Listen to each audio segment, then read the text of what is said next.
महाविकास आघाडीकडून 24 ऑगस्टला महाराष्ट्र बंदची हाक देण्यात आली आहे। बदलापूरमधील अत्याचाराच्या घटनेविरोधात महाविकास आघाडीकडून बंदची घोषणा करण्यात आली आहे।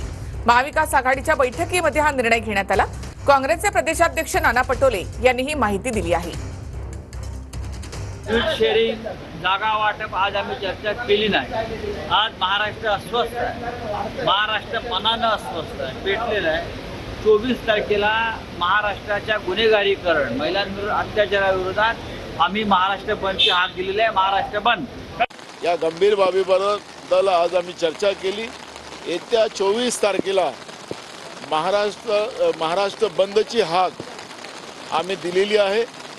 त्याच्यामध्ये महाविकास आघाडीचे सगळे मित्रपक्ष आम्ही सगळेजण त्याच्यामध्ये सहभागी होणार आहोत। याच्यामध्ये शाळा कॉलेजेस असतील, डॉक्टर्स असतील, दुकानदार असतील आणि त्यांचे पालक असतील, शाळेतल्या मुलामुलींचे, हे सगळे याच्यामध्ये सहभागी व्हावेत।